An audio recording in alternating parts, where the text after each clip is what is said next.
Hindi na ho namin makokontrol. Ako, ICC na naman. Andun po kasi ang Pangulo eh. Ang dating Pangulo ay nasa ICC po. Kaya kung meron ho nang gusto ng provisional liberty, doon ho sila mag-a-apply. Wala na ho kami magagawa doon. In fact, ito hong pinag-uusapan natin, subjudice na naman po ito.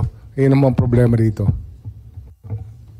So yung binabanggit na liberty of abode ni Attorney Medina kanina sa ating konstitusyon, wala nang aplikasyon. Po, pero sa akin, ang tingin ko puro sa liberty of abode na yon, parang that's the rule of search warrants eh. Yun po yung aking nakikitang konteksto nun. Palagay ko hindi naman limitado doon, ano? Anyway, siguro para lang makapag-aral kami ng gusto sa susunod, baka naman makapagbigay kayo ng 2 o 3 pang mga Pilipino na inaresto ng ating pamahalaan na walang warrant of arrest, tapos dinala sa ibang bansa na wala namang court order na galing dito. Marami ho yan. Ito po yung mga foreigners, karamihan po. Hindi pa nga Pilipino. Hindi, tinatanong ko po yung Filipino citizen. Kasi syempre yung foreigners... Ito po, this is a case of first impression. Hindi pa ho nangyayari ito. But I have to posit that it is a case of first impression. Hindi pa ho nangyayari ito sa kasaysayan natin. Kaya nalilito po kami kasi yung DOJ dati talagang pinagpipilitan na nag-comply sa Article 59. Ngayon, sinasabi na hindi na kailangan na dalhin sa local authorities at parang yung DOJ may sinasabi na halos judge na kayo. Paano naman nangyari nagkaroon ng judicial powers? Yun po yung binigay sa atin na options ng batas, 9851, Section 17 po. Palagay ko hindi tama yun kasi Attorney Medina, talaga bang DOJ was vested by the Constitution with judicial power? Kailan naman po nangyari yun? Sa bahagi ng ating saligang batas naging huwes ang ating DOJ? Wala kaming claim to judicial power. Dito po, executive action po ang aming ginawa.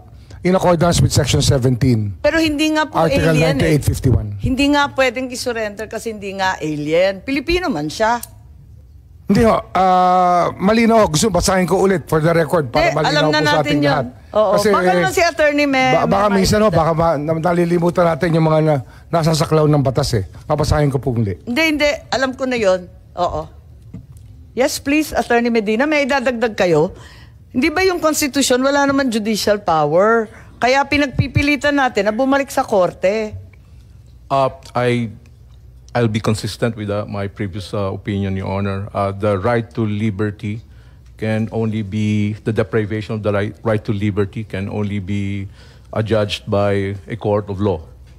Now, even assuming that executive officials would have the power to make a final adjudication on the right to liberty of an individual, at the very least, that individual whose right to liberty is at risk should still be accorded administrative due process at the very least, which means still notice, opportunity to be heard, and a decision by an impartial tribunal. So the fusion, what the Constitution wants to prevent is the fusion of executive and judicial power in the hands of one person. One American constitutional expert declared that as a form of tyranny. So I'm not casting aspersion on the actions of the executive officials involved. I'm sure they consider the legality, and I'm sure they're willing to present clear legal basis for their actions.